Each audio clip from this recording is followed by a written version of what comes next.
Hello and welcome everyone back to the Daily 8 on the News 8 Live Desk. Phil Penarski, happy to be bringing you the top 8 stories of the day once again this Friday. Not sure if you've heard, but we're expecting quite a bit of cold temperatures to drop over the next couple of days. So we're going to check in with Storm Team 8 in just a little bit to see how bad it is going to get. But first, our top story of the day. A jury has found a previously convicted sex offender guilty of attacking a woman in Port Sheldon Township last September. Gregory Dujardin was convicted of second-degree criminal sexual conduct Thursday. He was out on parole for a previous assault when he did the most recent attack. Dujardin is said to have followed the woman, crashed into her vehicle, and then assaulted her at a gas station there in Port Sheldon Township. That happened back on September 8th. Dujardin is expected to be sentenced to at least 25 years in prison. We're going to have the latest on that story coming up on woodtv.com.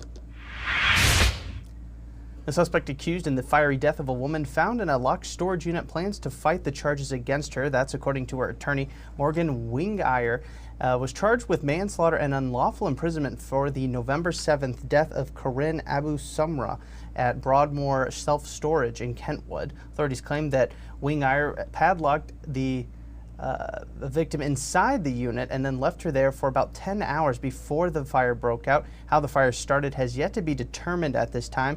Wingeyer says that she had planned to return to unlock the unit but got caught up with other things. She is currently being held on a $50,000 bond.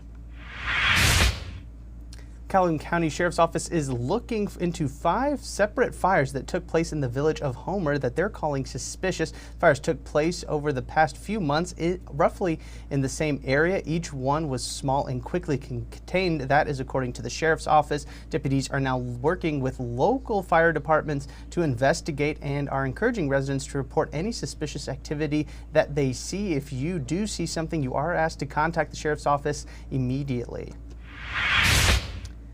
Members of the Grand Rapids Boston Square neighborhood celebrated a brand new health clinic that opened its doors Thursday. It's located inside the Hub 07. Hub, HUB, stands for Hope, Unite, and Build, and the 07 comes from the neighborhood's zip code. The new 45,000 square foot facility broke ground nearly 3 years ago at the corner of Kalamazoo Avenue and Ramona Street and will welcome in 15 businesses and organizations in the future. The Corwell Health Clinic is the first to move in and operate and is now accepting patients. The remaining businesses and groups are scheduled to move in over the next year or so and will include a child care facility, adult education, as well as job fair events. Construction is still underway over at the Grand Rapids Public Museum for that iconic 1928 Spilman carousel, but that isn't stopping the museum from showing off the progress, including a new addition. The Public Museum announced that it would be adding a ramp as well as a wheelchair accessible chariot to the carousel so that more riders can enjoy it once it does open back up later on this year. The Spilman carousel is always a big draw at the museum as it was first built, like I said, in 1928. It's a piece of history that will now be able to be more accessible to more guests. The plan is to reopen the carousel at the museum sometime this spring. And it's Friday, only a few more hours before the weekend can officially begin. And while the cold is coming, there are some hot events coming to West Michigan. Nature Day returns to the Grand Rapids Downtown Market, where you can get up and close to several animals, from owls and bunnies to Madagascar hissing cockroaches. I'm not kidding. Then the Air Zoo, that's the 4th annual ice cream challenge down there in Kalamazoo, where local businesses will battle it out to see who can make the best frozen treat with the help of liquid nitrogen. And of course, some of us will have an extended weekend with Dr. Martin Luther King Jr. Day coming this Monday. We have a full list of events to honor the life and legacy of the civil rights icon, and you can check that out over in the West Michigan Guide. All of these events and more can, of course, also be found inside this week's weekend planner on woodtv.com. And the cold is coming, but how bad will it get? Well, let's check in now with Storm Team 8 meteorologist Matt Kirkwood. Without question, the warmest day in the 8-day forecast today, and to boot, we get some sunshine. You can see some high mid-level clouds out there. Wake up to a nice sunrise this morning, and temperatures will actually go above the freezing mark. Some good packing snow for the kids today.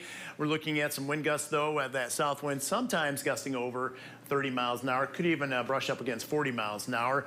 Arctic air arrives this weekend. This is really going to be the story going forward beyond today. Falling temperatures on Saturday, and really the coldest temperatures we've had in years.